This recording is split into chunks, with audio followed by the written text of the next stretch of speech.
Hey guys, Robbie here from CrossFit South Bend. Today we're going to try to answer the following question. What is an elimination diet? And even more important, should you try one? So, what is an elimination diet? An elimination diet typically consists of the following three things. You are typically eliminating some food or foods. Usually it's foods rather than just a food. You're doing it for a period of time, and as I'll emphasize throughout this video, this is a very common error of people who go on elimination diets. They will deify, is probably the best way I can put it, the elimination diet, and say that it's the be-all and end-all, and then say that you're supposed to do this for the rest of your life, when really the entire purpose of the elimination diet to begin with was to just do it for a set period of time and then go back to something else. It was not meant to be done for the rest of your life. And usually it's for symptom relief of one sort or another. It could be something as simple as, energy, mood, weight loss, better sleep, or as complicated as, digestive relief for Crohn's disease, or as we'll talk about with the GAPS diet, things like alleviating the symptoms of autism and ADD and ADHD.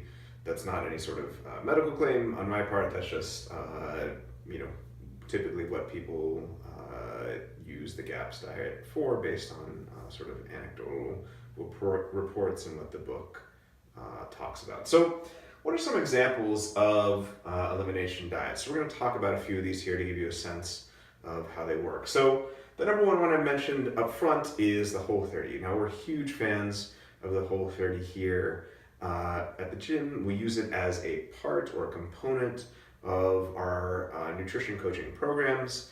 Basically, a Whole30 consists of the following. For 30 days, you eat all and only real whole food, where that's defined specifically as quality protein, veggies, healthy fats, fruits, nuts and seeds, herbs and spices. You eliminate processed foods, any sort of refined sugar, liquid calories like soda, alcohol, and other things like smoothies and shakes and whatnot. But you also eliminate grains, dairy, and seed oils like canola oil and cottonseed oil and whatnot. So the Whole30 we think can be a fantastic way to do a number of things. It helps you to stop paying so much attention and tying your self-worth to the scale. It helps you have a healthy relationship with food. It helps you eat more nutrient-dense food. It cuts out all the crap. People tend to have fewer sugar cravings at the end of the Whole30. They tend to have more mental clarity, better sleep, all the rest of that. But the Whole30, just like I was mentioning above, is a means to an end. Even Dallas and Melissa Hartwig, the two founders of the Whole30, have said this is a means to an end. You're not supposed to eat a Whole30 for the rest of your life. Now, you're going to eat, a lot like it the vast majority of the time, but even Dallas Hartwig, again, one of the co-founders of the Whole30, has said that he did it. I forget whether it was once or twice, but he's done it once or twice and then didn't do it again because it served the purpose it needed to do. This isn't something, maybe it's something to help clean up at the beginning of the year. Maybe it's something that if you've never done before can be useful, but it's not meant to be done for the rest of your life. The 21-day sugar detox. This is by Diane Sanfilippo from Practical Paleo. Another great one. Again, you're cutting out all the crap, the grains, the seed oils, but specifically you're cutting out a lot of different types of sugar. This is specifically for people who have issues with sugar. I think she only allows like green apples in terms of fruit, because they're more tart as opposed to sweet. It's 21 days. Again, you're not meant to do it for the rest of your life. It's meant to just be a way to get a handle on your sugar cravings. The Autoimmune Protocol. We're huge fans of this here. I have talked with a number of people who have used this before and they found it to be tremendously helpful. The Autoimmune Protocol is like these other sort of paleo elimination diets, but it goes a little bit further for people with autoimmune diseases where they eliminate all eggs, nightshades, which are tomatoes, eggplant, hot pepper, and white potatoes, some other things as well, but those are the main ones.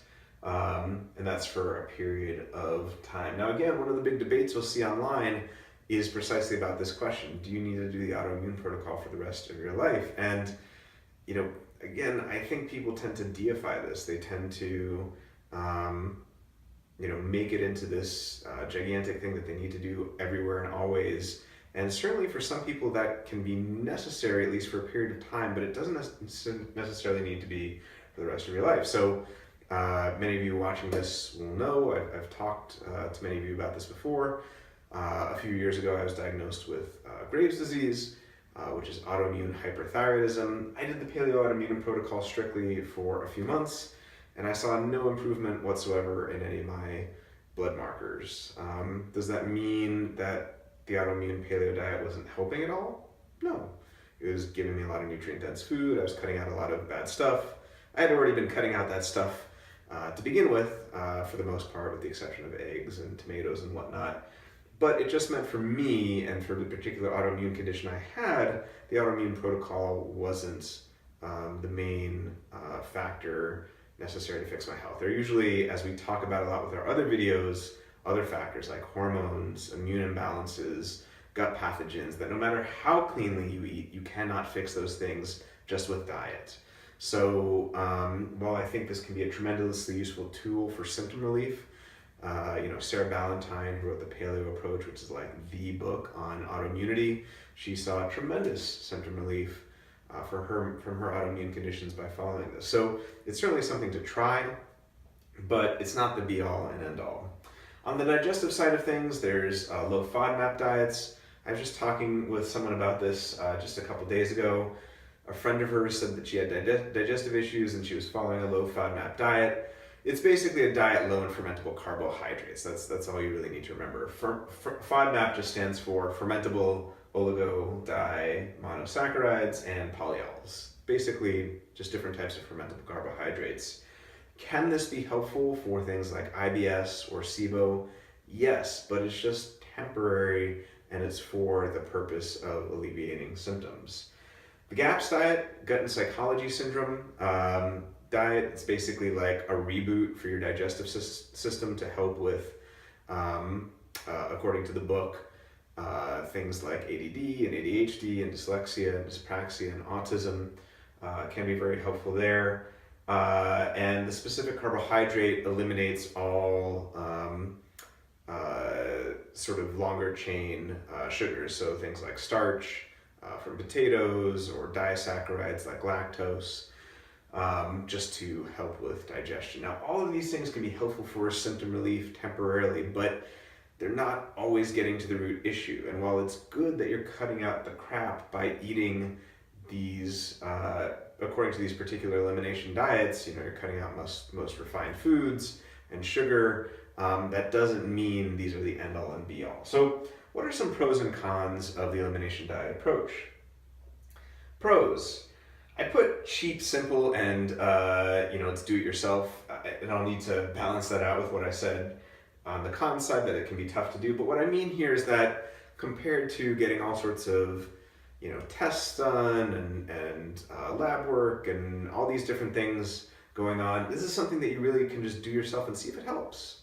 All sorts of people who have autoimmune issues have tried the autoimmune protocol. For me, it wasn't the deciding factor in getting me back to health. A lot of deeper things needed to be taken care of. But for a lot of people, it's led to tremendous symptom relief. Now, they still needed to do those other things to get better long term, but if they could get some temporary symptom relief without doing more heavy duty stuff, that can be helpful. So it's very do-it-yourself,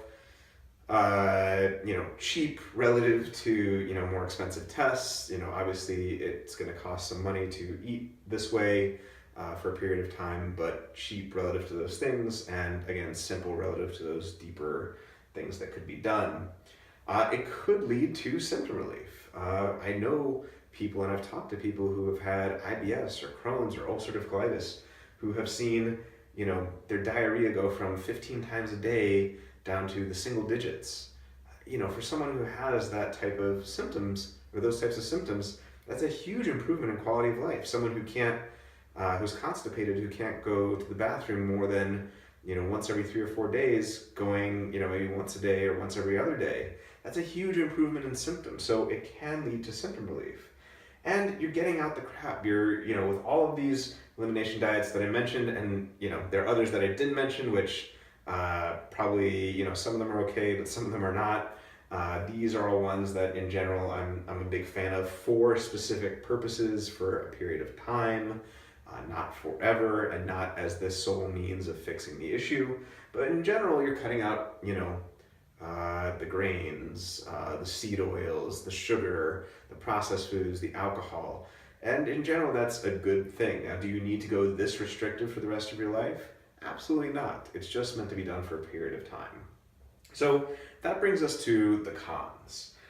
Con number one, and I've talked about this multiple times in my other functional diagnostic nutrition videos, this is just symptom control. Now, that's not to downplay symptom control. Symptom control when you're only sleeping 4 hours a night and can't get better sleep, or when you have that 2 p.m. slump, or when you have diarrhea 15 times a day, is not a small thing. Symptom control is important. That being said, someone who has IBS is kidding themselves if they think that a low FODMAP diet is going to permanently fix that. Just for example, with IBS, usually IBS is caused by something called SIBO, which is small intestinal bacterial overgrowth. And while low FODMAP diets alleviate the symptoms of that, they are not fixing the underlying SIBO. Furthermore, you're starving the body of fermentable carbohydrates, which not only feed the bad bacteria that lead to IBS, but also feed the good bacteria which keep you healthy. So a low FODMAP diet can be helpful temporarily for alleviation of symptoms, or to help make sure that SIBO doesn't recur for a period of time after doing treatment with a qualified health professional. But a low FODMAP diet isn't something you should do for the rest of your life.